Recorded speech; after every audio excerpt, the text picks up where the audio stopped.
Бул тасма куткаруш компаниясынын демөөрчүлүгү алдында кыргыз тилине которулду.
Шашпа, Сихан.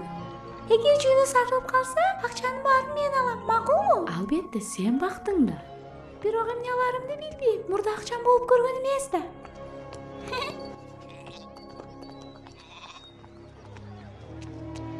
О Аллахым, абалы начар экен. Макамекеге барсам жардам табаларымды айтышты. Ооба, таптым. Сихан, Ооба, ата. Ата, кайда баратасың? Мынтип таштап кете албайбыз. Бул адамга жардам беришибиз керек. Бирок, козум эмне болот? Куранда жардамдашы тууралуу эмнедегенди эстесең, Сихан, эркек аял дебей ар ким Аллага чын дили менен кызмат кылса, анын ордуна Аллах көптөгөн жакшылыктарды берет. Эгерде биз жакшылык кылып жашабасак, бул шаарды илгери башкарып келгендерден айырмаланбай калабыз.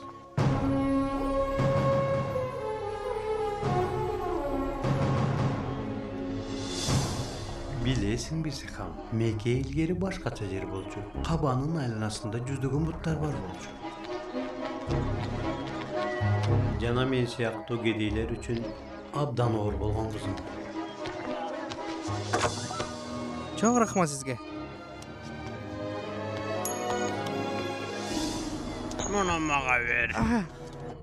Бирөөнө карыз бергенде анын кайра кайтарылышын күтөм да, балам. Суранам, акчага муктаждыгым бар. Үй бүлөм ачка. Аны эрте ойлонушуң керек болчу. Кармагыла.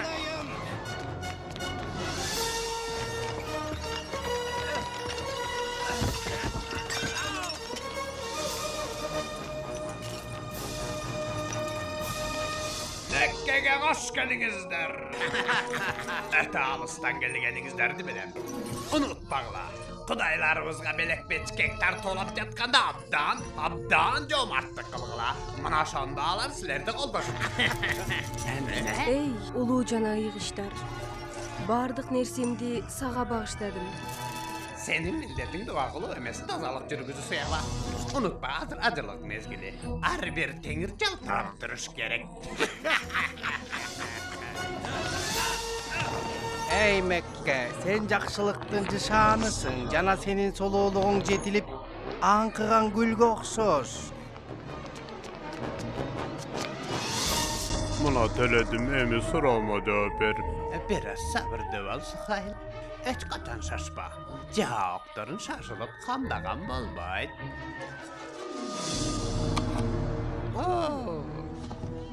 Bul öte sonun tanda Suhayl. Okka jarasa kılıç ustana aldayıverýüňdi ulan teberseň bolat. Antkeni oktorдун aytkan sözü ötte sonun. Karmalbaysyň. Aa, Қолдың жақсысын біледі екенсің Мая. Сұранамаға еркіндік беріңіз. Сізден сұранам. Мұны алам. Билал. Тақыр ұнатпа. Денеңді қамчылап сабай алышады. Бирок рухуң эркин. Ешкімге таандық емес.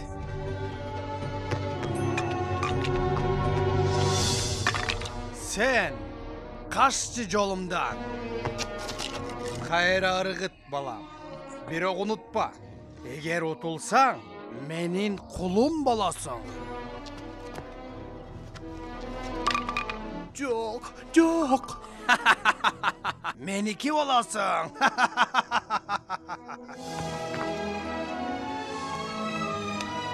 Чоң рахмат сізге. Тұрғындағы жағалып кәт. Мынау инсанды қарасаң, ақырғы жылдары ең көп келген ажылық болды. Құдайлардың Меккеде болғаны сонunda. Бұл ажылардың айрымдарының ақылы ділі жоқ. Құдайларымызға екесі ақы түріп жатышады. Оба. Тура.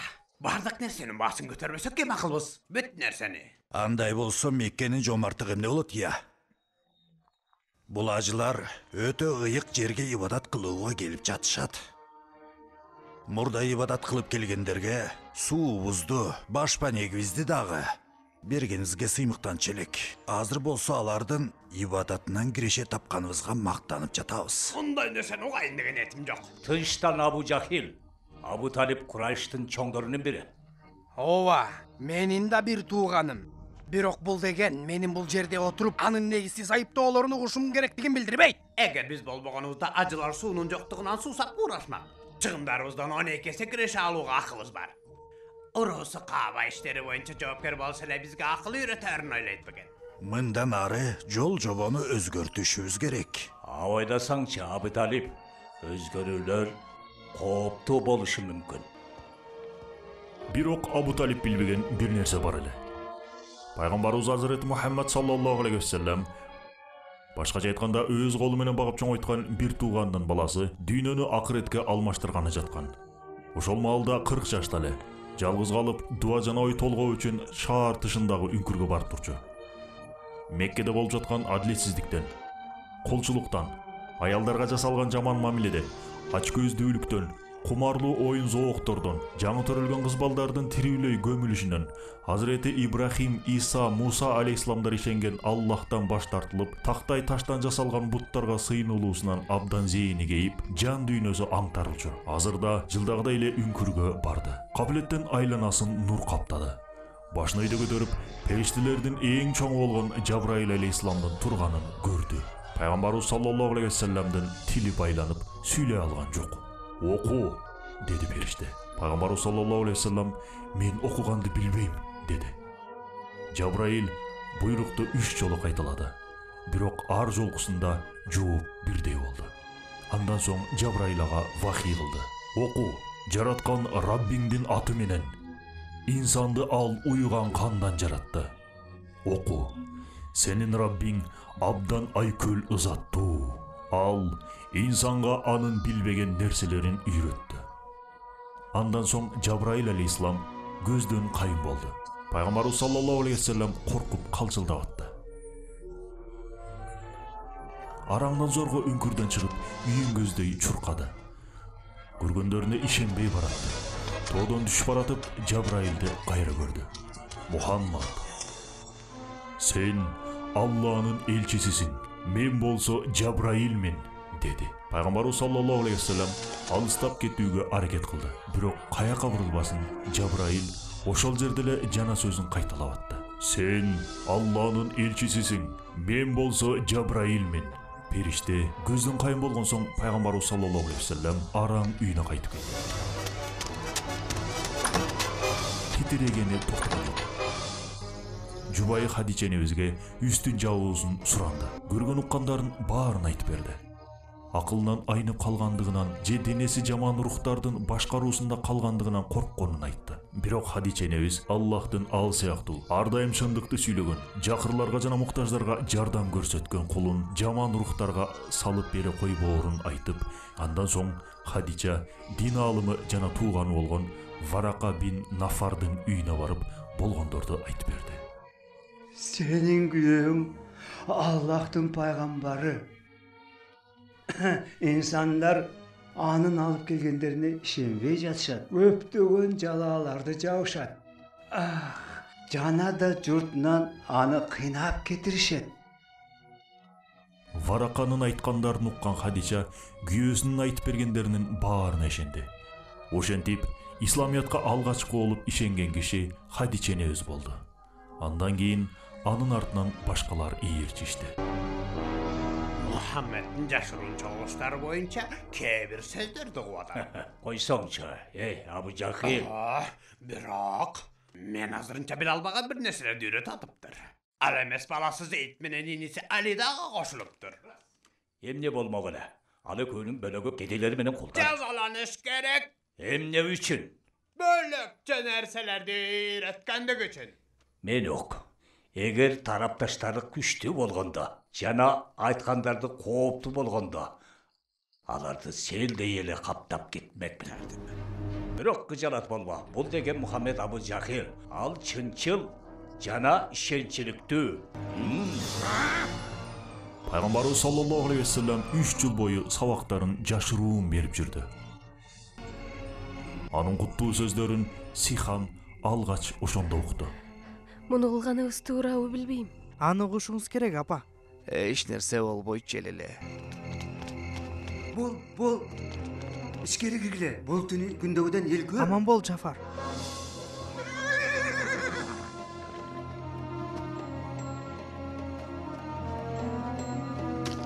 Түндөрү кайда эле барып атасың, Билал?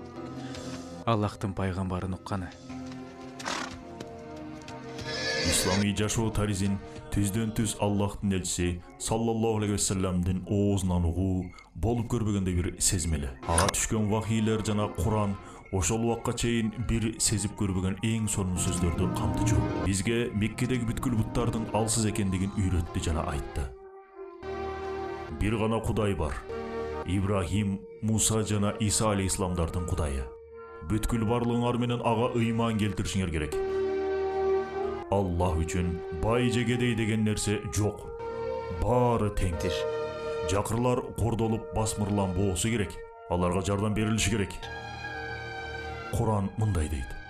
Ырайымдуу, мээримдүү болгон Аллахтын аты менен. Аллахтын алдында эң жогоркуңар, андан эң көп коркконуңар. Аялдар мал мүлк эмес. Алар да Аллахтын жараткандарынан жана эң аз эркектерчелик кадырлуу.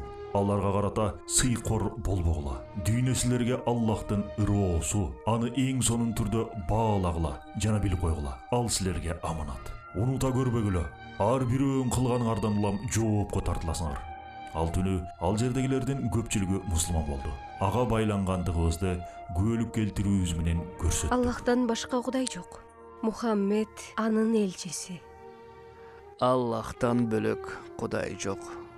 Жана Мухаммед анын пайгамбары. Аллахтан башка Кудай жок.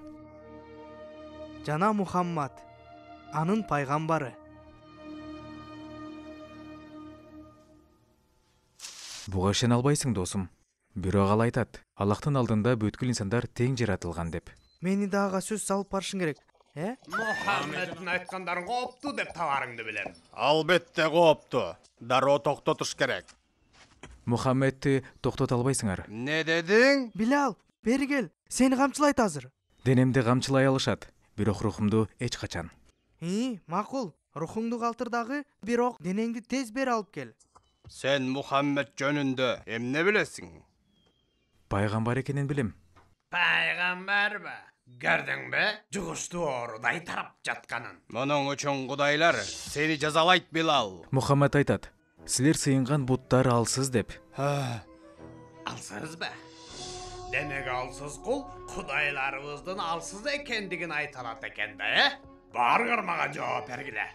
Мухаммеддин айткандары чын эле зыян эмеспи? Энебиз бизге каршы сабак берип атабы? Абу Талип Бирок биз деле күчү бардык нерсеге жеткен бир Кудайга ишенебиз го. Туура. Бирок бөлөктөрдүн барксыз экенин айтпайбыз да. Мунун эмне зыяны болушу мүмкүн? Аны угуп аткандарды айтсак, жакырлар жана алсыздар. Бар эмес. Көрдүңөрбү? Аларга кошулгандардын арасында Абу Бакир да бар. Ооба. Мухаммедтин күчтүү дос эмеспи? Аны эртип бизди таштап кеткенин кара. Ал болгону бир киши. Жок. Ал деген өчүрүш керек болгон оттун жаркыраган алгачкы учкуну. Ооба.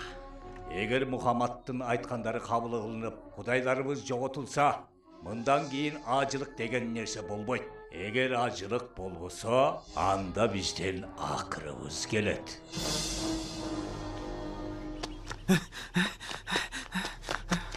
Аллахтын элчиси кооптоп алды баарына билдирүүнү буйруду. Я, Меккеге кол салышыптырбы? Билбейм, кана тез болгула. Сумая, кабага кетип атабыз, бол тез. Жүрү Ясир, кеттик. Не болуп атат? Мен да билбей турам. Тетиги жакта. Кана көрөлү. Аллахтын элчисин көрүп атасыңбы? Юда. Тигил жакта. Сөз сүйлөйт. Ошондо пайгамбарыбыз саллаллаху алейхи вассалам мындай деди: Эй Мекке калкы, эгер силерге Моул дөөнүн артында бир армия турганын жана бизди басып алууга келгенин айтсам, мага ишенет белеңер. Айткан сөздөрүнүн баарына ишенебиз, Мухаммад. Сен жалаң гана чындыкты сүйлөйсүң. Сөзүн мынтип улантты: Эй Мекке калкы, үгүтүмө кулак сал. Буттарыңардан баш тарткыла да бир Аллага ыйман келтиргиле. Өзүңөрдү тозок отунан куткаргыла. Анткени мен силерди Аллахтын каарынан коргой албайм. Мен душмандын келгенин көрүп, элин эскертүү үчүн артка кайткан жана жакындаган коркунучту кабарлаган бирөө сыяктуумун. Энебиз бизди абдан жинди көрүп жатат.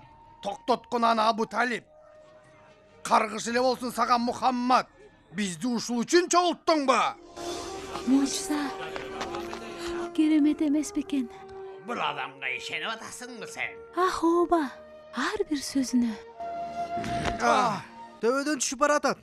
Жүрүп барып кошулабыз. Меккеликтерге кыянат кылып кантип таап атасың? Биздин кудайларыбыз силерге жеткен жокпу? Биз сени коргойбуз, Аллахтын элчиси. Бул эмне деген сумдук? Кудайларга да ушинтип каршы чыгасыңарбы? Колтуктагыла. Пайгамбарга зыян келтиришпесин. Бири-бириңден алыстабагыла. Араңарга киргизбегиле.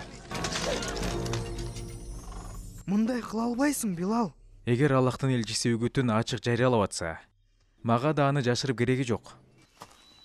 Мунуң эмне? Жок, айтпай тур. Демек мусулман болгон экенсиң да, Денеме ээ болушу мүмкүн, бирок жан дөнөмө эч качан. Токтой тур. Болжолдоп көрөйүн. Рухуң эркинде ойлоп атасың да, Жок. Чындыгында менин жанымда кул. Бирок сеники эмес. Аллахтыкы. Мына ушул жерден жаңыласың, Билал. Рухуң да мага таандык. Сенин бардык нерсең мага таандык. Ал эле эмес, сенин ойлоруң да. Түшүндүңбү? Эми сүйлө. Мухаммадтын ал сөздөрүнөн тан. Рухуңдун мага таандык экенин айт. Айтчы, Билал, болчу эми, айтчы. Аллах бирөө гана. Жана Мухаммед анын пайгамбары. Камчы жегенде эмне деп сайраар экенсиң? Бас бияка. Күнөөлүү өзүнөн көрсүн. Мухаммадтын сөздөрүнөн баш тарт. Жок, Билал. Аллах бирөө гана. Аллах бирөө гана.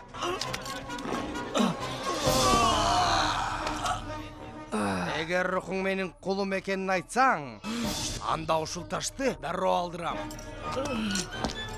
Айткын дедим. Аллах бирөө гана. Сүйлө дедим. Умайя, мен бул жерге Абу Бакирдин атынан келдим. Бул кишини сенден сатып алгым келет. Мага баасын айт. Макул дейин. 10 алтын сурайм.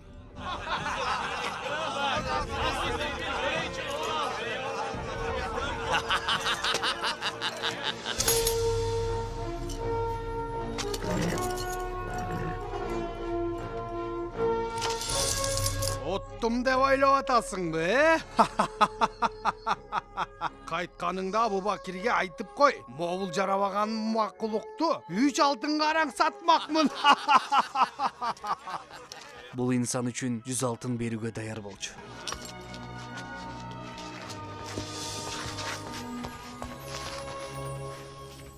Ушунча кылган эзүүлөрүбүзгө карабай Мухаммед үгүтүн жүргүзүп, ажыларыбызды өз динине тартып кетти. Кантип? Жооп эң эле оңой. Жана Куранын ичинде жашырылган. Эмне ошол сөздөрдө вакилерби? Бары тең сандырақ сөз. Урматсыздык кылгым келбейт, Абу Жахил. Бирок Мухаммадка келген бул вакилер сандырақ сөздөргө такыр окшобойт. Айткандары өтө күчтүү, жеткиликтүү. Дүйнөлүк сөздөргө окшобойт. Сыйкыр дейсиңби? Менин оюмча ошондой эле. Андай болсо, сыйкырдуу ырларын бизге каршы колдонуусун сөзсүз токтотушубуз керек. Абу Талип, баарыбыз сени катуу сыйлайбыз. Бирок иниңдин дин жайысына тоскоол болушуңду далай жолу суранбадыкпы? Бирок сен эч нерсе кылган жоксуң. Меккеде тынчтык кадоо кетирип жатат. Эстесеңер, бир нече жыл мурун Меккеде тынчтыкты Мухаммад камсыздаган. Ошол кезде аны кадырлаш элең го Абу Жахил. Каабанын курулушу сенин эсиңдеби? Хажарул Асватты ордуна коюу маселесинде бири-бирибизди өлтүрүп коюуга даяр болдук элек го. Ошондо Мухаммад келип, анан Абу Жахил, аны тактат, болбосо бөлөк бири тактатат. Чыгып кет. Курайышта кан төгүлүүнү каалайсың ба? Чыгып кет. Менин абалымды түшүнүшүң керек, Абу Талип. Тынчтыкты сактоо барган сайын орлоп баратат. Суранам, инең менен сүйлөш. Меккенин дайым тынчтыгы үчүн аны менен сүйлөшөм.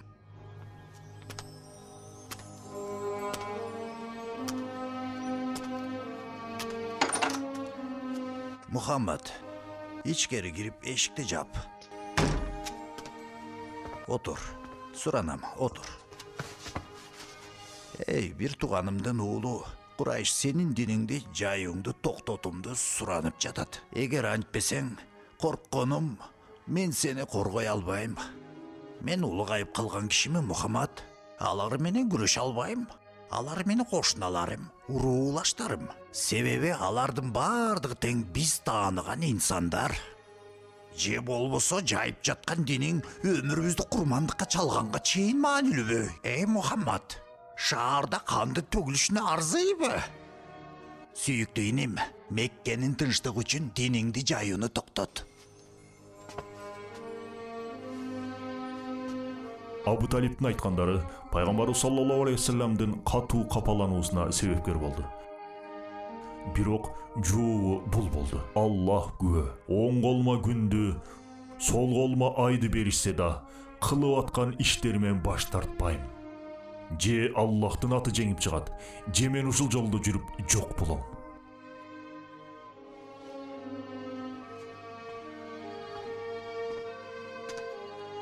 Мухаммад, каалаганыңды кылып, каалаганыңды сүйлө. Аваң тирүү турганда, ал сени эч качан таштап кетпейт. Биз Мухаммадтын уруусунанбыз. Эмне гана болбосун, аны коргойбуз, жана анын жанында болобуз. Эмне үчүн бир кишинин айынан бүтүндөй Меккенин душманы болушубуз керек я? Анткени ал инибиз. Ал эч кандай жаңылыш нерсе жазаган жок. Аха. Улуу урматтуу Хамза сүйлөп жатабы? Кылыч шилтөөдө чебер экениң жакшы. Анткени Мухаммад аны колдонууга түртүп жатат. Периште көргөнүн айтты эле го. Аныс үчүн өлүмгө эч ниетим жок менин. Ага жана талапташтарына кылган басымдарга карабай Мухаммед динин жайылтып жатат. Бардык нерселерди кыйрат элегинде токтот куланы, Сұраныч. Дуа кылып жатат. Сени бе кыянатчы. Кудайларыбызды басмырлауга уруксат бербейм. Саткын.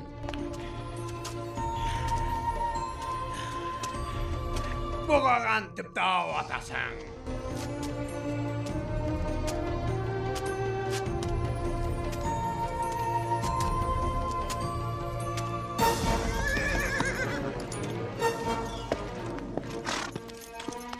Хамза, келдің бе? Эмне болду? Абу Жахил иниңе акарат кылып жатат. Бүтүндөй шаарга коркунучтуу нерселерди айтты. Иним эмне кылды? Эч нерсе. Жөн гана басып кетти. Бул таңда бул жерге ибадат кылайын деди. Бирок угуп жиберди. Эгер ошончо эле салгылашкың келип атса, мени менен салгылаш. Мен анын динине таандык болуп турганда ага кантип акарат кыласың? Мүмкүн эмес. Мухаммадка ишенгениңди билбептирмин. Эми ишендим.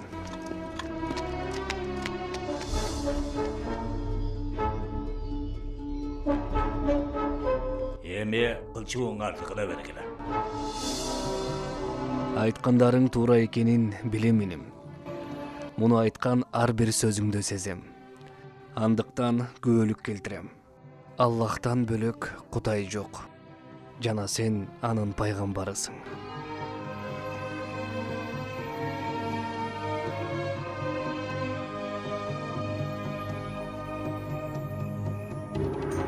Жазалагыла.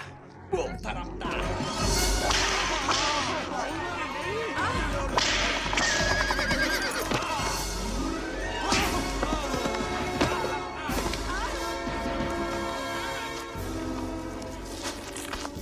Токтогула. Жибергиле кетсин. Күйөөң каякта? Күйөөңдөн не кыласың? Мухаммадты танасың да кудайларыбызга сыйынасың. Жөөлөсүң. Тан деп атам. Жок. Таңгының. Айтып койчу апа. Сураганын баарын айтып койчу. Оолуңдун сөзүн уксумая.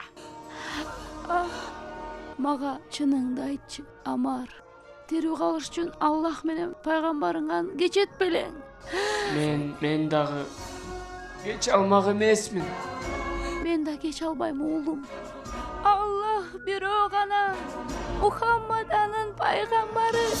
Мени шолдуңдагың барбы я? Бул сөздөрүң акыл кабылат.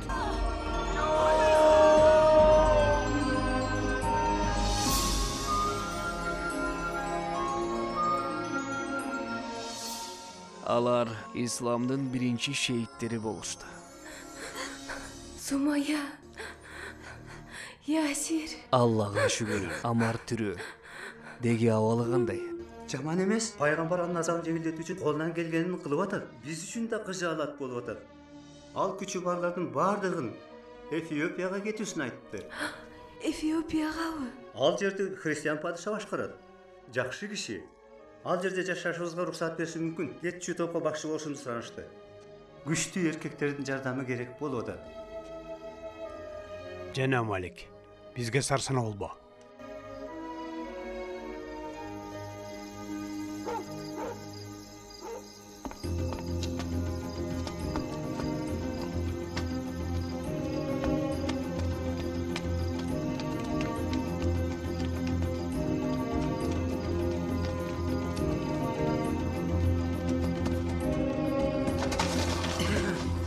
Шашылганыбыз жакшы. Биздин кеткенибиз билингенче алыс кетип калышыбыз керек.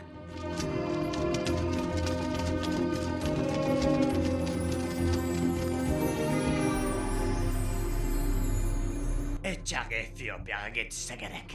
Эми сен кишилериңди анын артынан жөнөт. Баарын артка кайтарып алып, аларды аяусуз жазалашыбыз керек. Меккеде баш көтөрүлүшүнө уруксат бербешибиз керек.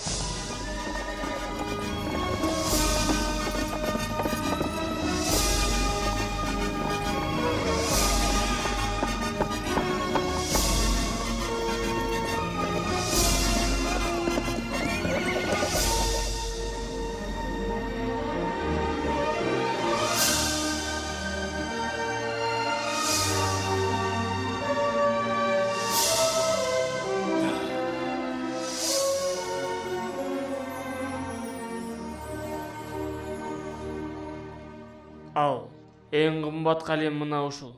Сага берип атам. Эми болсо берешендигимдин ордуна О. Укмуш. Мага Эфиопия падишасын тааныганыңды айтышты. Ооба, мен аны абдан жакшы тааныйм. Бул ал үчүн. Эгер ага мусулмандарды кайрып берүүсүнө көндүрө алсаң, сен да үлүшүңдү аласың. Эми бул ишти кылчу киши болсо, ал менмин.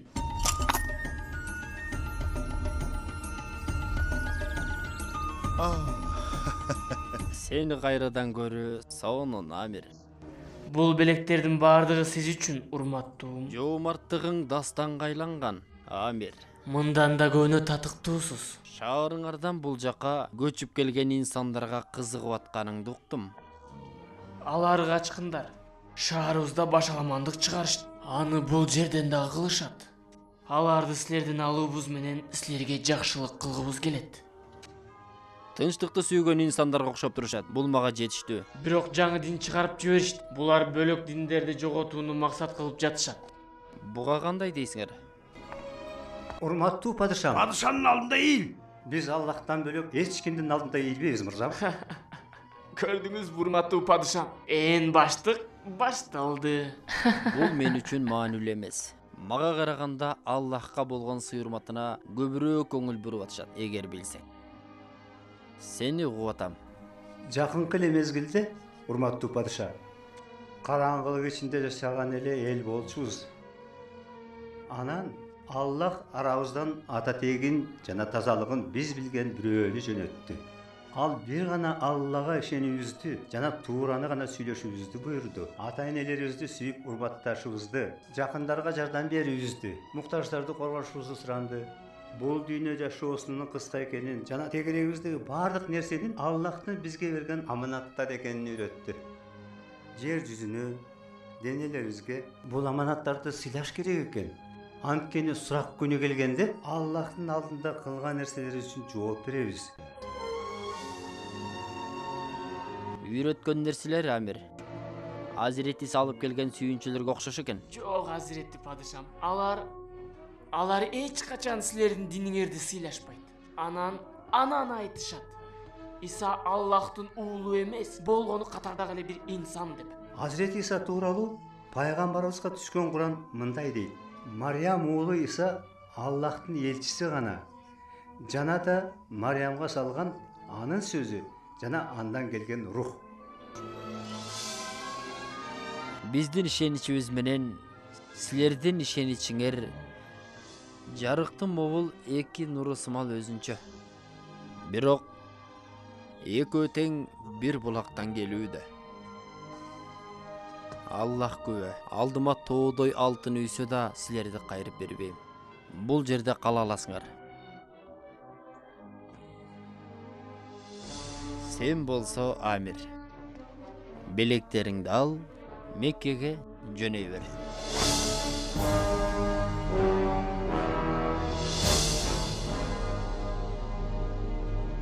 Абу Жахил! Абу Жахил! Оккула! Бир нече бай Ажы Абу Лахабты кумар оюнан жеңип аларын ойлошкон экен. Колунда болгондорунун баарын шыпырып алдым. Же жеңилгениң ошол эки киши силер белеңер. Абу Жахилдин иниси Умар бин Хаттаб мусулмандарга кошулду. Умарбы? Биз билген кудуреттүү Умарбы? Умар, ооба. Жок, Умар антпеш керек эле. Куран уккан окшойт. Курандын сулуулугу жүрөгүнүн кирин тазалаган эмиш. Эмне кыларыбызды өттө сонун билем. Мени уккула, кудайларыбыз! Мусулмандарды токтотуш үчүн эч нерсе кыла албай жатам. Силер мага жардам бересиңерби? Жагыңды бас, мас жинди. Жыгыштарыга чалдыккарлар. Туранам, жагыңды басчы. Ооба, көйгөйүңдү чечтиң. Менби? Аларды элден бөлөбүз. Бардык нерседен байланышын үзөбүз. Акмаш, бул жерден кетип калптарын бүт Арабстанга жайсынбы? Эч бир жака аларды кетирбейбиз. Бул жерде калышат. Баарын ачкадан өлгөнүн көрөбүз. Ачкалык? Кандайча? Келишим түзүп кабанын дубарына эрип коебуз. Келишим боюнча эч ким Мухаммадтын тарапташтары менен же болбосо, алардын көргөндөрү менен алышып беришпейт. Эч ким алар менен үйлөнүшпөйт, аларга жардам бербейт. Мухаммед жүргөн жолун ката экенин түшүнгөнгө чейин бардык меккеликтер тарабынан коопталат.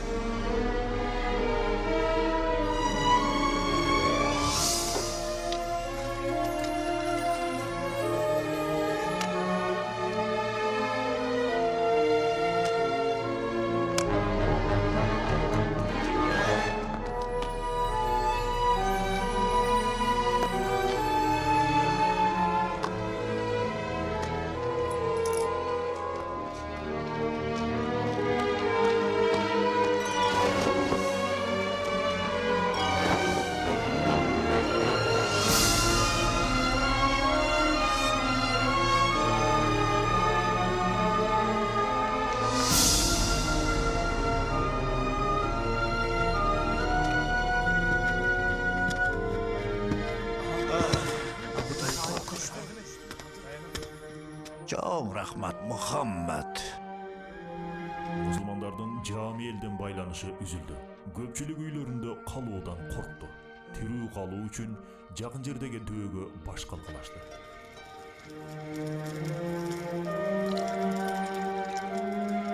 Рахмат сизге.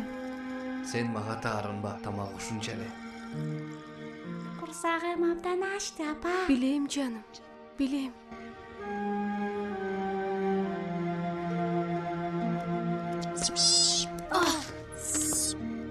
Ата, Эфиопиянын жанына барсак болбойбу? Кетүүбүзгө уруксат бербейт уулум. Сенин оюнча Маликтин биздин абалыбыздан кабары барбы, ата? Ага кабар жөнөткөн, бирок жеткенин билбейм.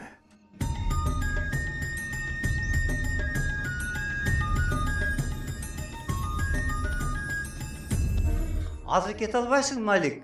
Жалгыз болбойт. Үй бүлөм кыйналып атканда бул жерде кала албайм. Баары ушунча эле болду, Амар. Пайгамбарыбыздын жубайы Хадича кенедей азык үчүн баардык оокатын сатпадыбы? Ошондо деле көп убакыт жетпейт. Бул кырдаалдын 3 жылга созуларын эч ким деле билген эмес да, туурабы?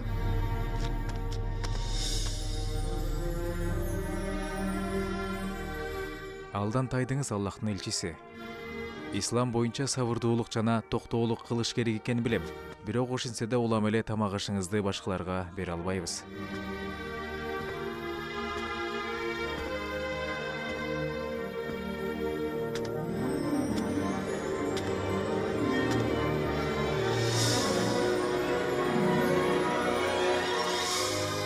Эмне болуп кетти?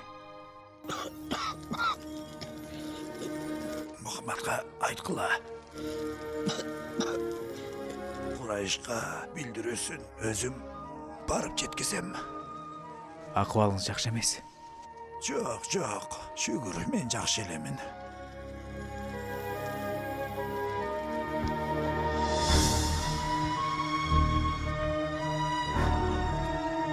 Абу Талип, ден соолугуңуздун начарлап кетишине капамын. Капаланганың сезилбейт го.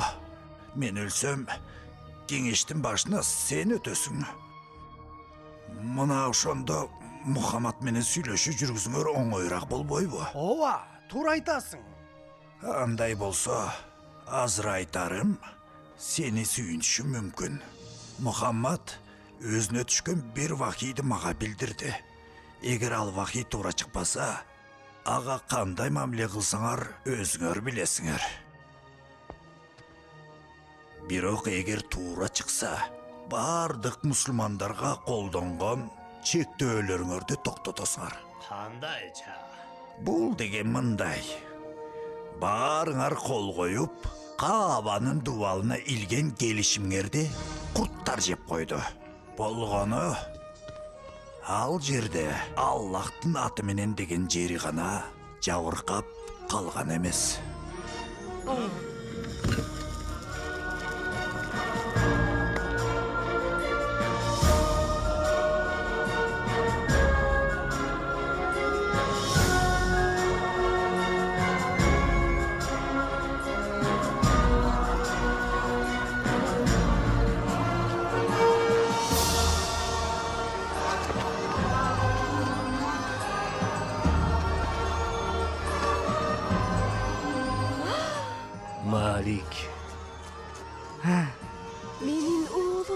апа. Эми үйгө кайталабыз.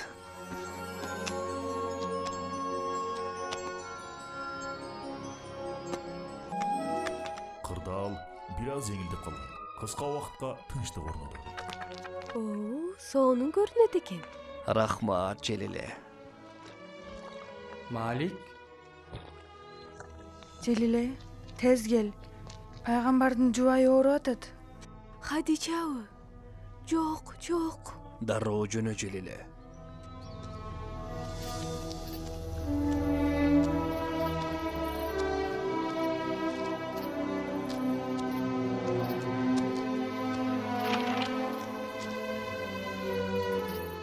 Каза болуп калды.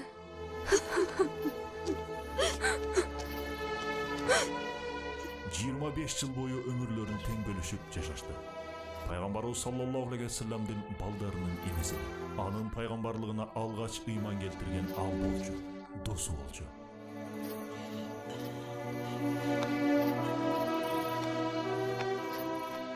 Ошол жыл кайгы жылы деп аталды. Анткени пайгамбарыбыз саллаллаху алейхи вассаламдын абасы Абу Талибда өлүм төшөгүндө. Жақын келші, Мұхаммад.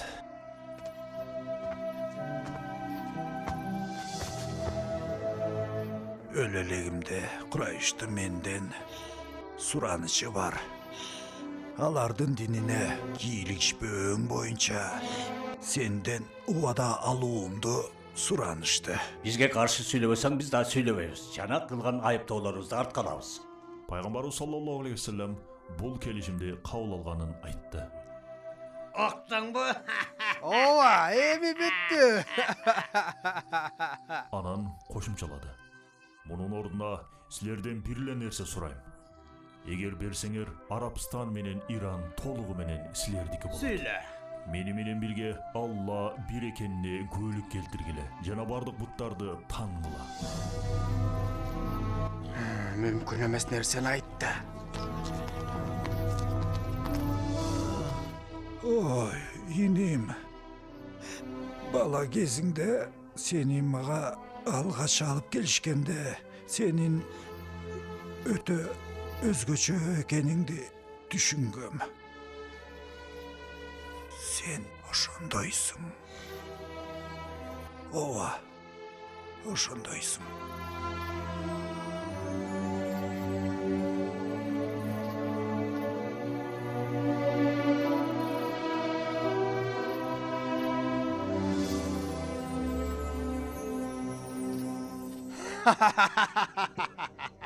Абдан күткөн күнүм келди. Эми башчыңар мен.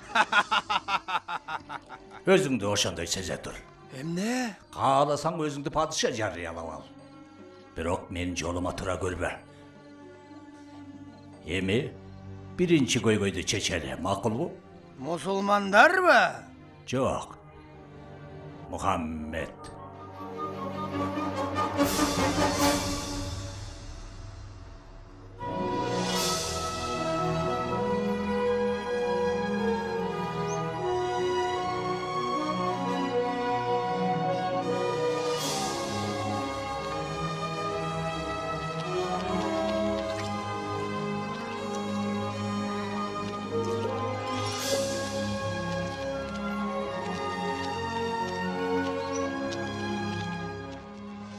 Erkin ibadat kılıp erkin basıp жүргөндөрүнө сабырым жетпей. Акырын Абу Жахил. Билсең кылыч бүтүрө албаган ишти сөз бүтүрөт. Акындарыбыз ба? Азыр учурда элди Мухаммедке каршы буруп атабыз. Абу Лахаб аябай сонун аракет кылып атат. Уккула, сүйүктүү досторум. Тететиги менин иним өзүнө вахий жөнөтүлгөнүн айтып жатат. Айрыкча өзүм пайгамбармын деп жатат. Бирок чыныгы максаты өзүм падыша жарыялап, өкүмдарлык кылуу. Мухаммед биздин ишеничибиздин жаңылыш экенин, кудайларыбыздын сүйлөбөгөн таштардан бөлөк нерсе экендигин айтып атканда, жалгыз эле силерге чабыл кылган жок. Ошол эле маалда ата бабаларыбызга да чабыл кылып атпайбы? аларды жаман, мээси жок деп маскаралап атпайбы? Ушундай аракетине уруксат беребизби? Кордук кайрадан башталганы калды.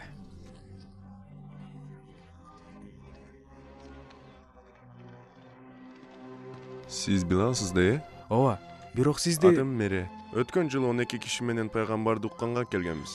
Ясириптен да. Ооба, эми жүрөбүздөн мусулман болдук.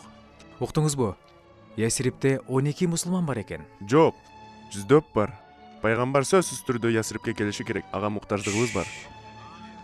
Азыр кезиге албайбыз. Аллахтын элчиси Акабадагы дөбөдө бул түнү сени менен жолугушат.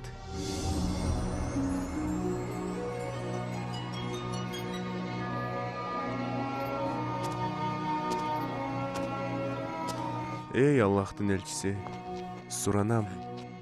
Ясирипке келериңизди айтыңыз. Шаарыбызда кан төгүлүп жатат. Бир тууганын өлтүрүп жатат. Бир гана сиз жана сиздин билдирүүңүз бизге тынчтык алып келет. Келериңизди айтыңыз. Келе турган болсоңуз, баруу сизди коргоп алууга убада беребиз. Аллах бир эшикти ачты. Эй Аллахтын элчиси. Пайгамбарыбыз саллаллаху алейхи вассалам бул сунушту кабыл кылды да бардыгыбызга Ясирипти көздөй жолго чыккыла деп буйруду. Түндө жолго чыгуудан мен аябай корком. Аллахтын элчиси кетип атканыбызды эч ким көрбөсүн дейт. Эмне үчүн башкалар менен кошо кетпейбиз? Баарыбыз бир учурда кете албайбыз. Бул өтө эле кооптуу. Убакыт келди.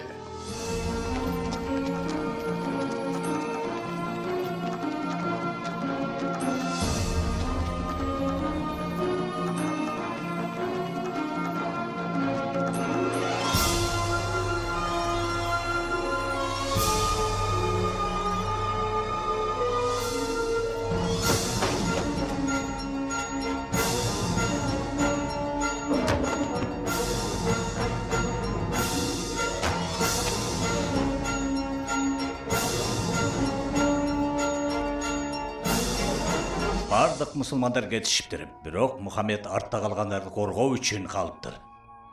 Эми Мухаммедке эмне кыларыбызды чечер убакыт келди. Ал тургай өтүп да баратат. Камакка алалыбы? Жок, сүргүн кайда эле. Ооба, менимче чөлдө калтырыш керек. Кое береличи, кетсин. Меккеден алыс кетсин. Ансыз деле каалаганыбыз бул эмеспи? Кетип Ясирипте падышалык түптөсүн бошондо. Анда эмне кылабыз? Өлтүргүлө аны. Эмне?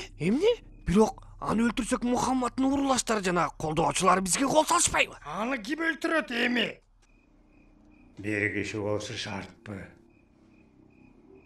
Ар бир урунун эң күчтүү кишисин тандап топ түзүп, чогулуп барып өлтүргүлө. Мухаммадтын канына баарынын колу малынган болот. Баарынан өч ала алышпайт.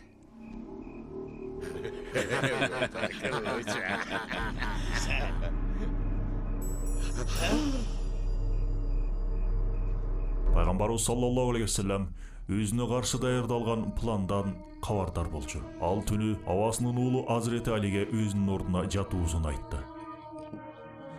Анткени аны Аллахтын сактаарын билчү.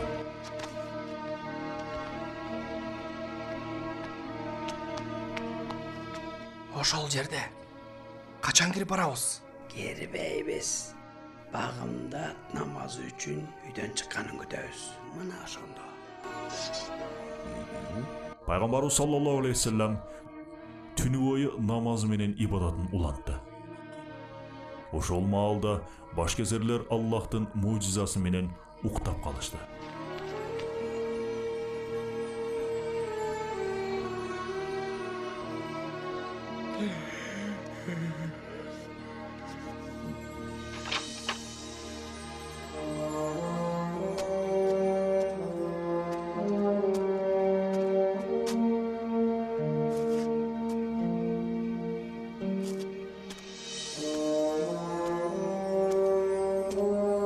Пайгамбарыбыз саллаллаху алейхи вассалам таң эрте үйүнөн коопсуздукта чыгып, Абу Бакырга барды да экөө бирге Меккеден чыгып, жакын жердеги тоодо жайгашкан үңкүргө жашырынышты.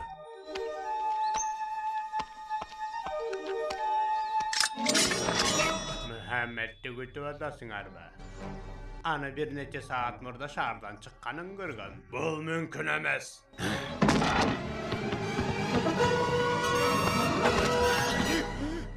Koyakta ol. Anı tapkandarga düz toy verem. Döne güle. Tez döne güle.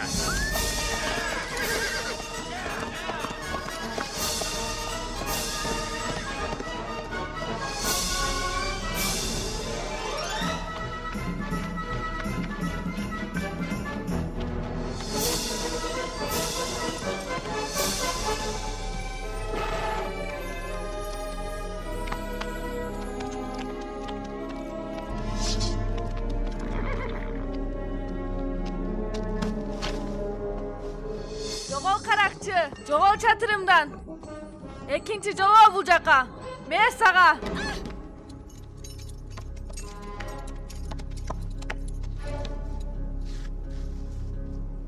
Бул тарапта. Тону көздөйбү? Kim be? Ооба, ишенимди айттым. Бир канча сааттан кийин жүзтө меники болот.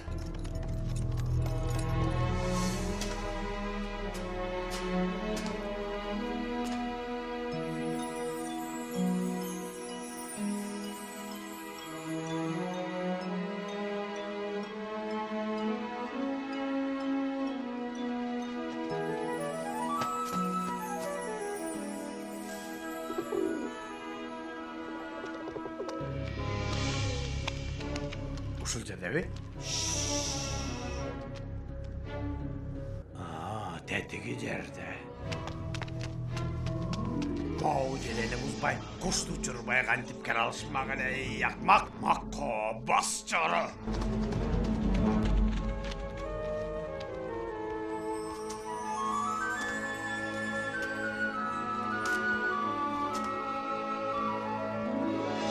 Ошол эле түнү Ясрибке жолго чыгаарда Пайгамбарыбыз саллаллаху алейхи ва саллям дөбөдөн Меккени кайгыра карады.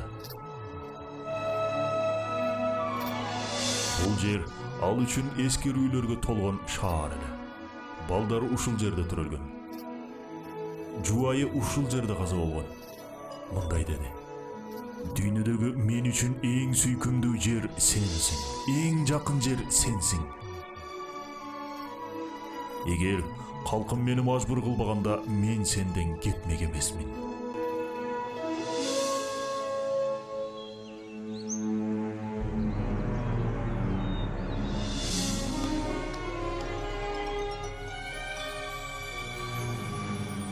Çölde mınça vakit hiç kim bol alбайт. Балким келген кабар туура эмес. Ким билет, балким колго түшүп калгандыр. Жок, колго түшкөн жок. Азыр келип калат. Digine gelatat. Hurmatlı peygamberimiz gelatat.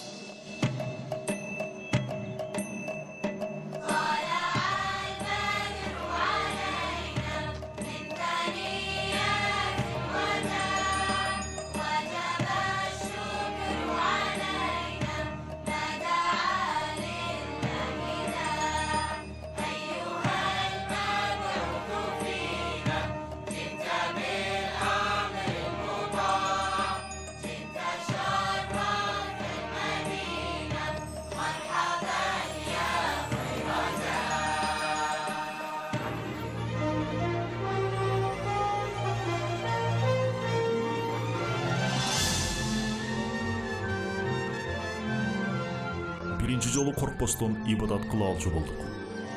Күндөр узун эле жана көп иштешибиз керек болчу. Бирок абдан бактылуу болчубуз. Тартиптүү бол, Худа. Мугалимиңди ук. Сен дагы? Бул жерде калып, атама мечит салганга жардам берем. Окуудан кийин пайгамбар окуш керек экениңди айтты.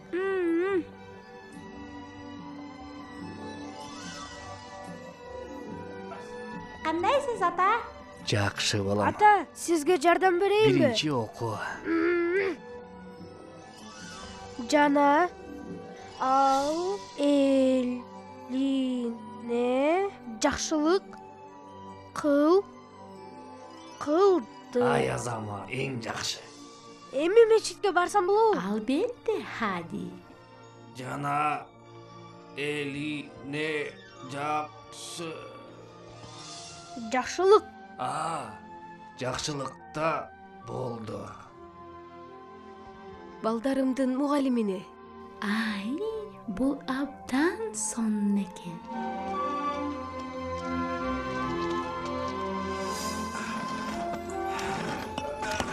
Аллахтын элчиси. Ташта, мен эле ташым. Сен пайгамбарсың. Келиңиз, эс ала турган маал келди. Пайгамбарыбыз саллаллаху алейхи вассалам бүткүл мусулмандар бир тууган экендигин жана баардыгы намаз окушу керектигин, бир катарда туруп ибадат кылуусу зарыл экендигин үйрөттү. Ясырыптагы бүткүл инсандардын улуту, жынысы, материалдык абалы кандай болбосун тынчтык ичинде жашашы керектигин айткан билдирүү таратты. Карасыңар. Allahu Ekber. Бул эмне үн? Бизди намазга чакырып атат. Allahu Ekber. Eşhedü en la ilahe illallah. Eşhedü en la ilahe illallah. Апа, биз дүйнөнүн эң бактылуу адамдарынан болобузбу? Сен кандай ойлойсуң? Кандай десем? Ооба. Анткени Ошондон кийин Ясриптин аты пайгамбар шаары дегенди билдирген Мадина деп өзгөртүлдү.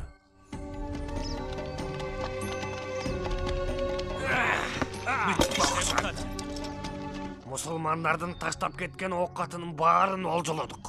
Жакшы. Бардыгын кербе менен Шамга жеткирип, чып-чыргасын калтырбай сатабыз. Булардын баары эми биздеке.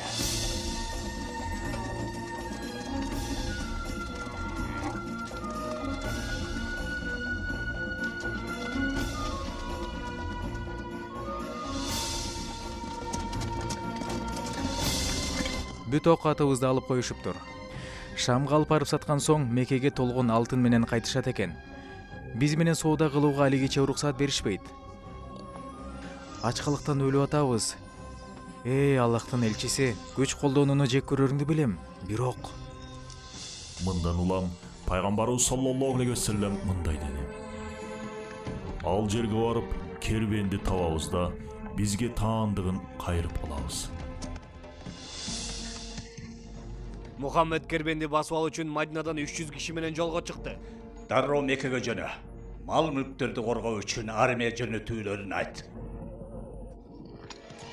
Биз бул жерден деңиз жолу менен үйгө кайтабыз.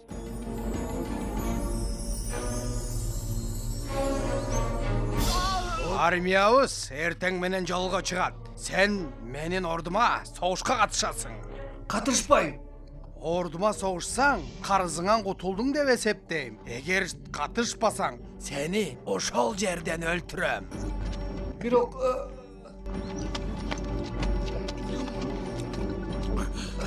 бул эмнеси?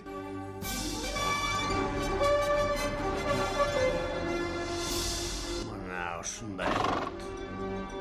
Келдик. Абу Жахил мусулмандардын жайгашкан жеринде 2 күндүк жолдо. Ага коркунучтуу эмес экенимди жана кайта берүүсүн айт. Бирок армиясы мусулмандардан 3 эсе көп. Жетиштүү эмес. Мухаммедке каршы жетиштүү эмес. Меккеге кайтуусун айт. Улуу кудайлар үчүн ушунча жерди кайра артка кайтыш үчүн баскан жокмун. Жок. Мухаммед өлгүдөктү артка кайтпайм. Пайгамбарыбыз саллаллаху алейхи вассалам каршылык көрсөткөнү жаткандардын 30 киши эмес, олуттуу бир армия экенин билгенде Шура деп аталган кеңешүү жыйынын чогултту. Эң акыркы болуп мен сүйлөп атат окшойм. Сиз кандай деп чечсеңиз, биз ошого макулбуз.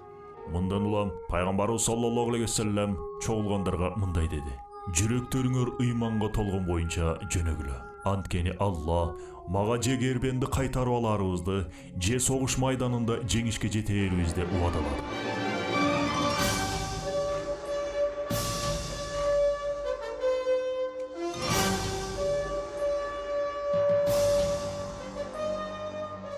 Меккенин армиясы менен Бадыр аймактары жактан кездештик.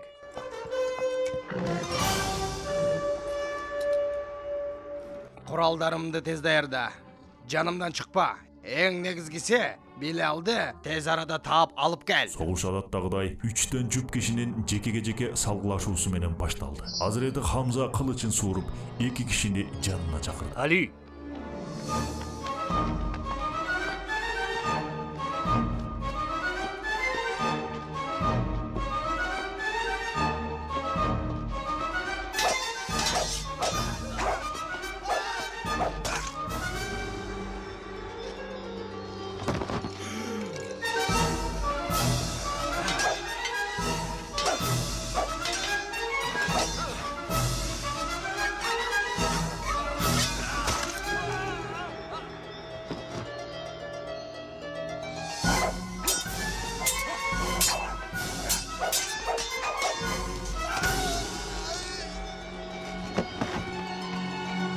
Mekke üçün Kudaylar üstün Allah!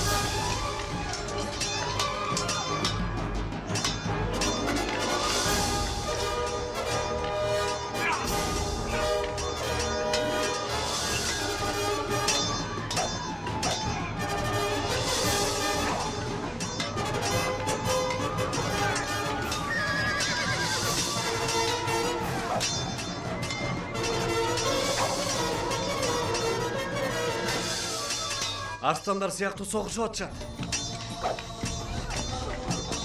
Билал! Умая.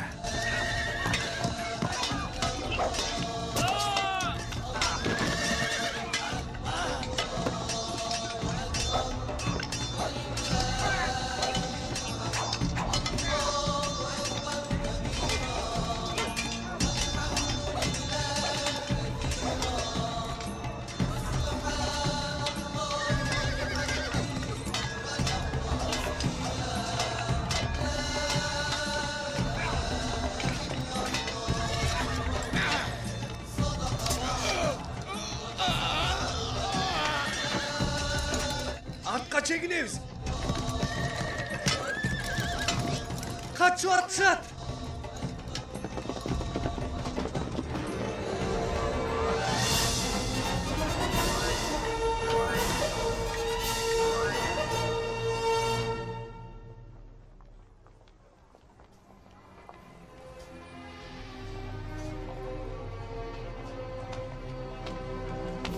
Abu Lahab, Sen geldin be. мына сага болгон карызымды төлөдүм. Сен биле турчу дагы бир нерсең бар. Аллах иниң тараптан орун алды, Абу Лахаб. Жардам бергиле. Мага эч ким жардам бербейби? Соранам.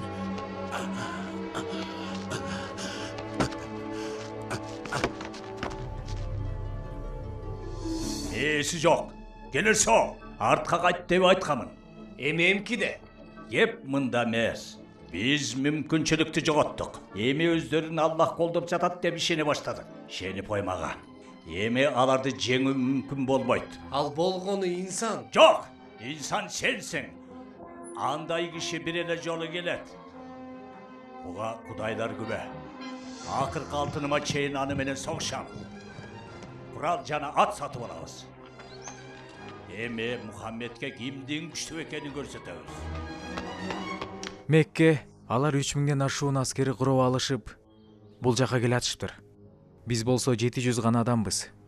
Өткөрүлгөн шура жыйынынан кийин пайгамбарыбыз саллаллаху алейхи вассалам мындай деди: жакындап келаткан душманды Ухуд тоосунан тосуп алабыз.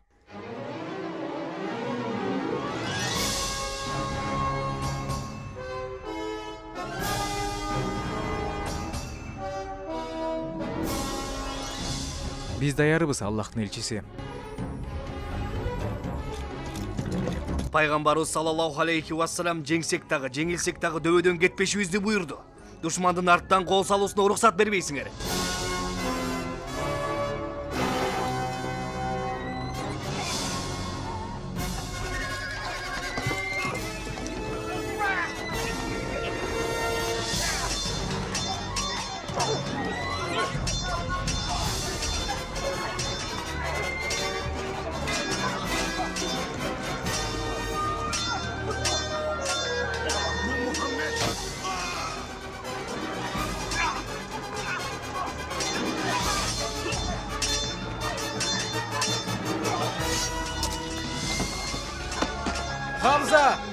Hamzаны öldürüştü.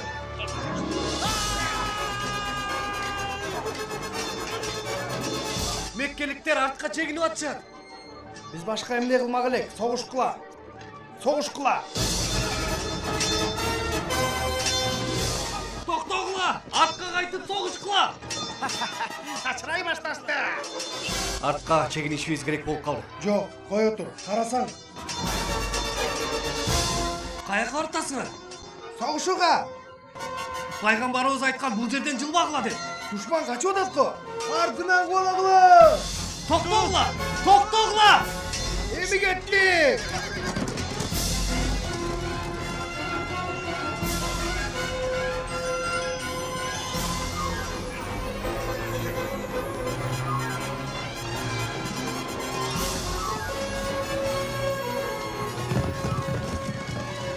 Жоқ! Арттан келатат. Арт жақтан келатат.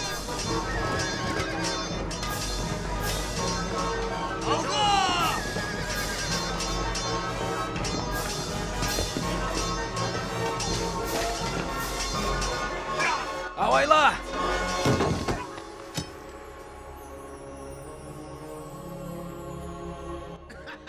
Muhammed öldü. Mümkün emez.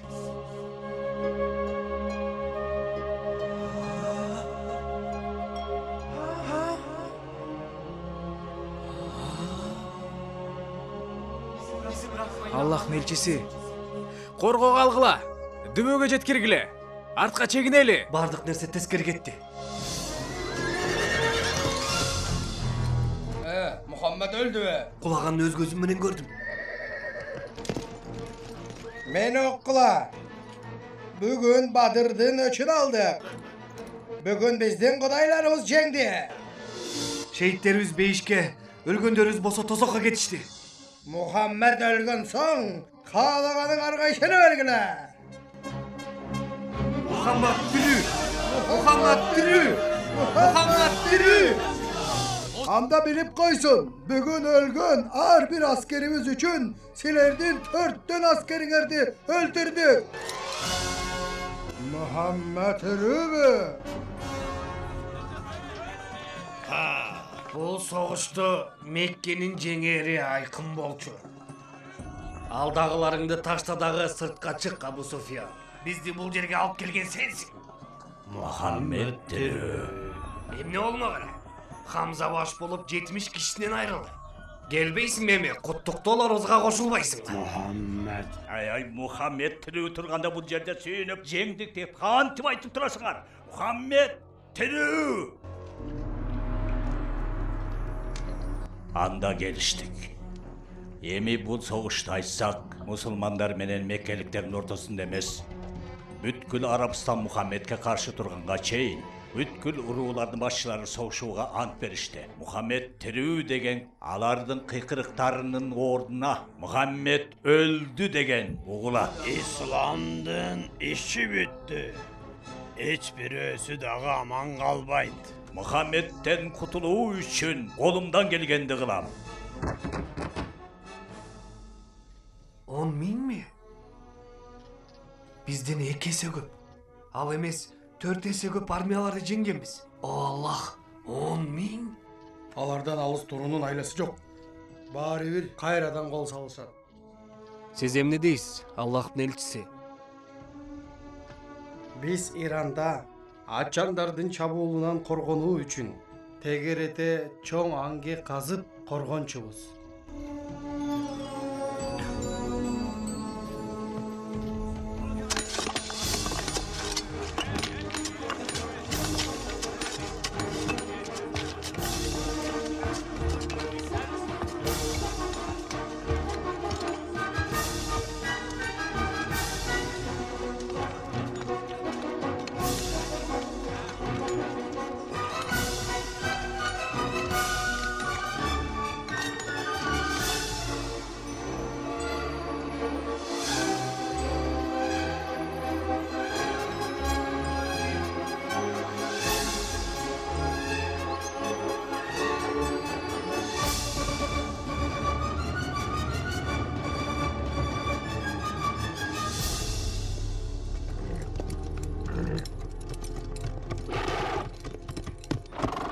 Бұл эмнеси?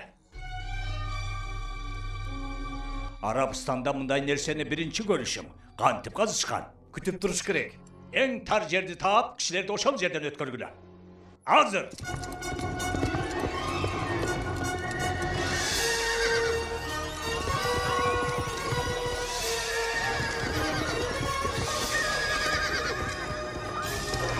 Азыр.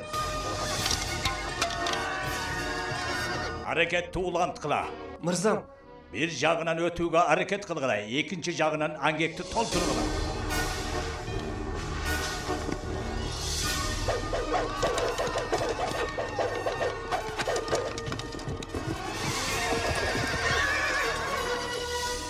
Otuz günden beri salgılaşıp atабыз. Askerlerдің кайраты сынды. Анда сүйлөш алар менен. Тилиң сайрайт эмеспи? Аларды эрден керек болсо жазага тарт. Бұл ыкма жарабайт. Аллахты өз тарабында деп ойлоп атышат эгер билсең. Мейли. Таң эртеден соңку жана жалпы соккун урууга барыңар даяр болгула. Ар тараптан кол салабыз. Саныбыз алардан кыйла көп.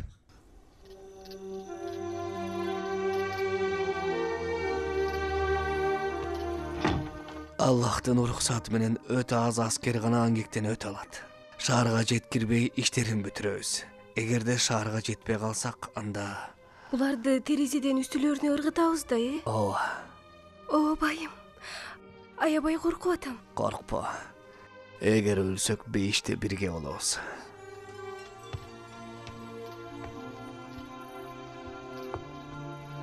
Артыбыздан эшикти жакшылап бекит.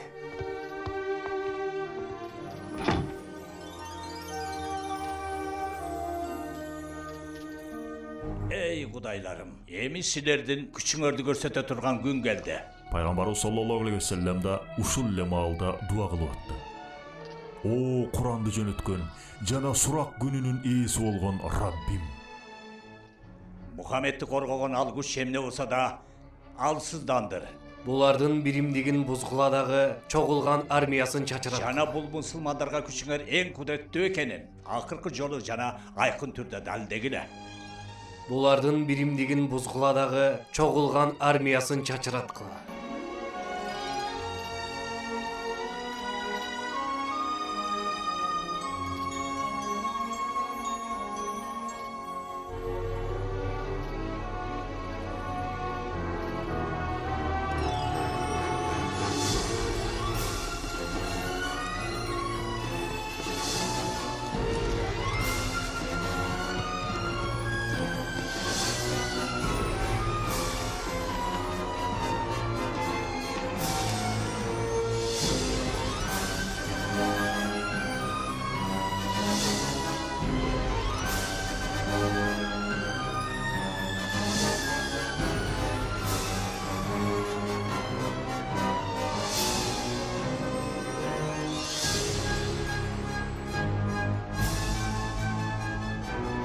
Ey Arap eli!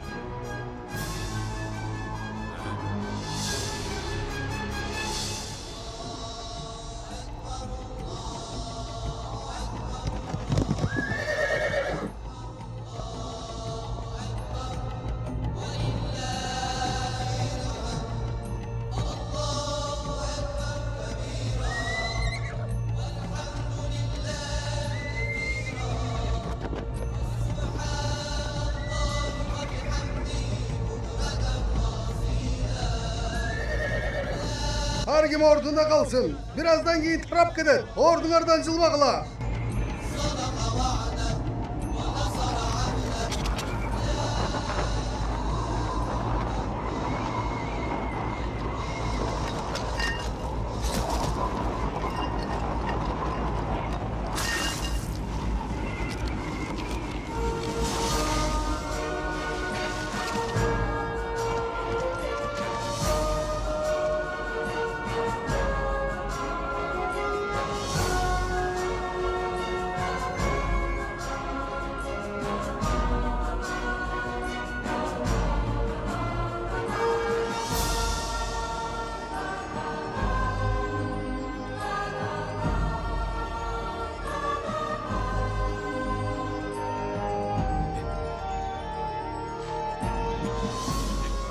Меккеге кайттык.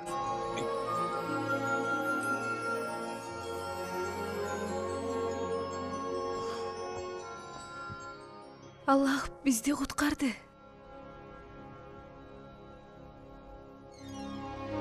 Бир күнү пайгамбарыбыз саллаллаху алейхи вассалам баарыбызды чогултуп мындай деди: түшүмдө Каабага киргенимди көрдүм. Ачкычы колумда болчу. Меккеге ажылык милдетибизди аткарууга барабыз.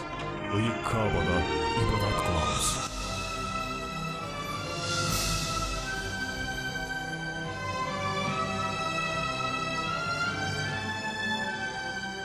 Меккеге ажылык милдетибизди аткарууга барабыз. Жана ыйык Каабада ибадат кылабыз. Бул жерге келатыптырбы? Болгондо да куралсызбы? Ажыга келгендерге тиишпээрибизди билет. Кол салсак бүт Арабистан бизге каршы көтөрүлүп чыгат. Каргыш болсун, Мухаммедке каргыш болсун. Тилекке каршы эч нерсе кыла албайбыз. Ким коелу, келе берсин. Мухаммеддин Меккеде ибадат кылуусун көз жумабызбы? Эч нерсе кыла албайбыз. Эч нерсе. Ага Сухайлды жөнөтөм. Бүткүл дүйнөнүн алдында касам айтам. Мусулмандар Меккеге кире алышпайт.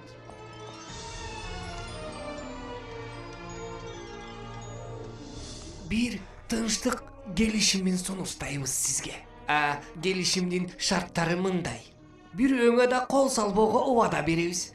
Ушул эле убаданы силер да бересиңер. Толук 10 жыл убакытка. Ошондо Меккеге барып Каабада ибадат кылуубузга уруксаат бересиңерби?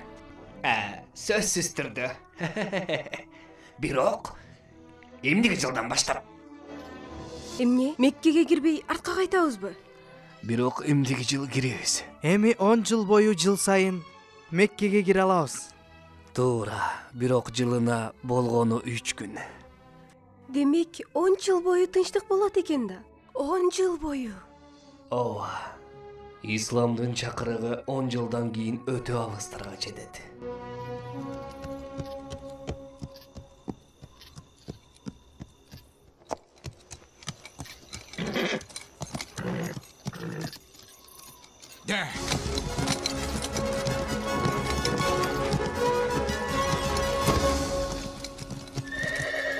Амр, Мадинага эмнеге баратасың? Мухаммадты көргөнгө.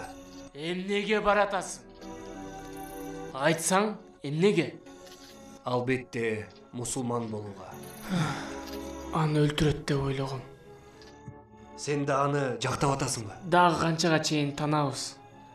Ал Аллахтын пайгамбары. Жүрөгүмдөн күбөлүк келтирем. Аллахтан бөлөк Кудай жок. Жана сен дагы анын пайгамбарысың. Мен дагы күбөлүк келтирип кетем. Аллахтан бөлөк Кудай жок. Сен Мухаммед анын элчисисиң.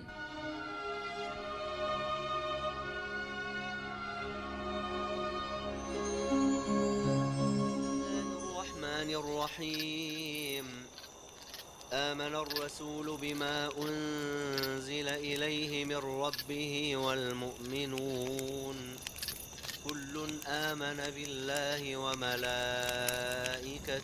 وكتبه ورسله لا نفرق بين أحد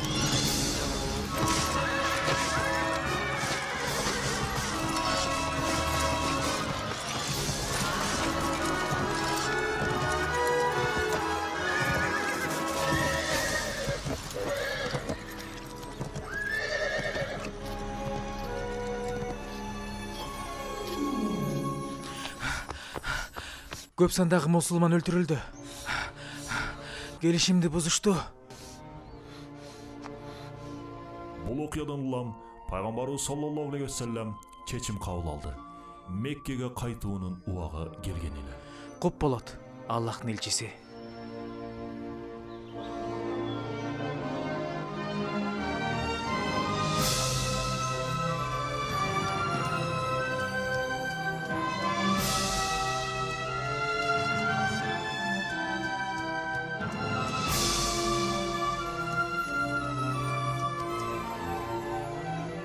Биз даярбыз, эй Аллахтын элчиси. Меккеге баратабыз!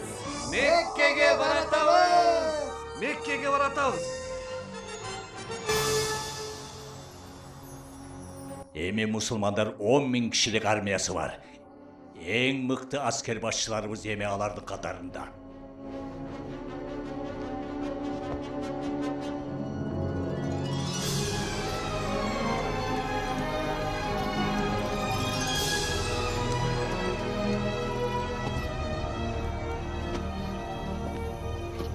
Токто.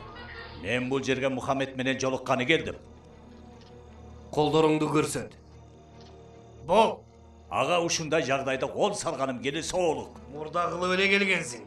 Тынчтык үчүн келдим. Буларды айыптай албайсың. Кооптонууларын түшүнсө болот. Туура.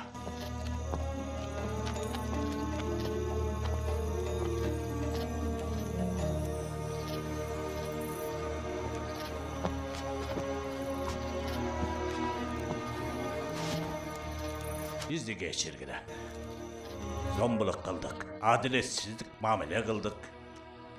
Uğurladık, kıynadık, öldürdük.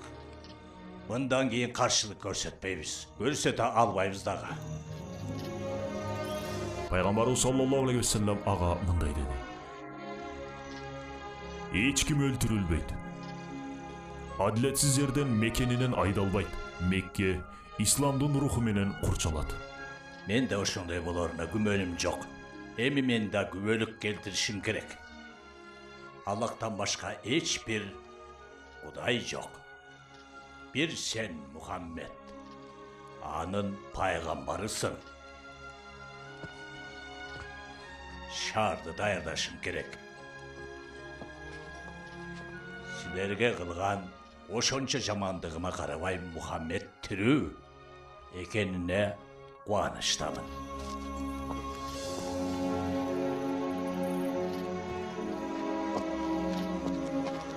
Жетекчилерден баштап жөнөкөй мусулмандарга чейин силердей болсун. Арыбак ушундай болсун.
Мындан ары түбөлүккө эркинсиң досум. Денең дагы, рухуң дагы.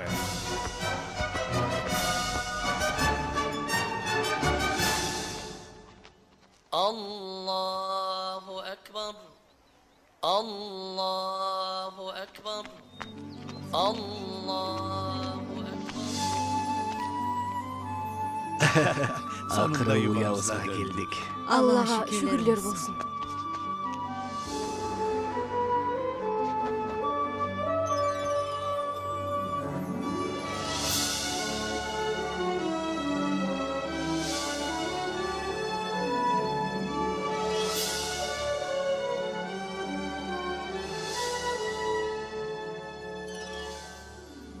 Ошол күнү сезип турганды өмүр бою унутпайм. Болуп көрбөгөндөй толкундануунун ичинде болчубуз. Бир канча жылдан кийин кыска убакытка созулган уруудан пайгамбарыбыз Мединада бул жашоо менен кош айтышты.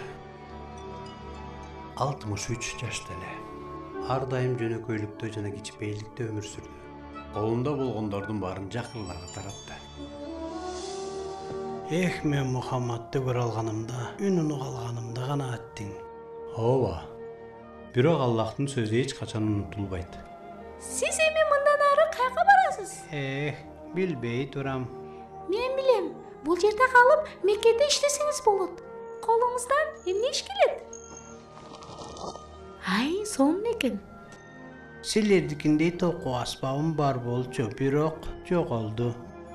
Бардык нерсемди алып коюшпады. Эгер жум болгондо биздин аспабыбызды колдоно берет элеңиз, Ооба, албетте колдоно алмак. Сизчи? Козумдун жөнүн колдоно берсеңиз болот.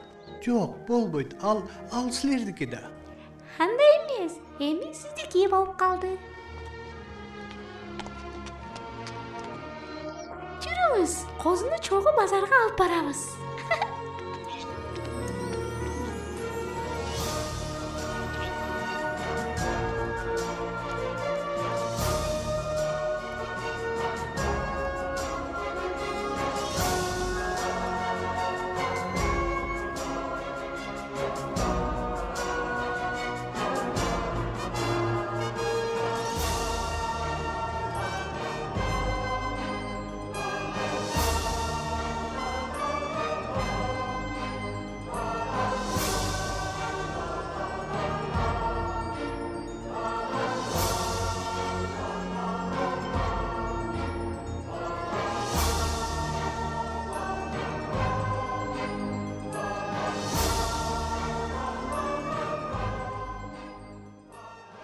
Film Кут курулуш компаниясынын колдоосу менен кыргыз тилине которулду. Изги жана Залкар студиясынан үндөрү коштолду. Үн коштогондор: Кубанычбек Бекжанов, Руслан Орозакунов, Болотбек Тилек, Айгүл Жумакунова, Жумагазы Байтиков, Мансур Канназаров, Амантур Төрөбаев, Чыңгыз Замирбеков, Бурул Геримова, Жыргал Талантбеков, Эрмек Казыбеков, Нурсултан Жыргалбеков. Үн иретин топтогон Кубанычбек Бекжанов. Текстин которгон Самат Асанов.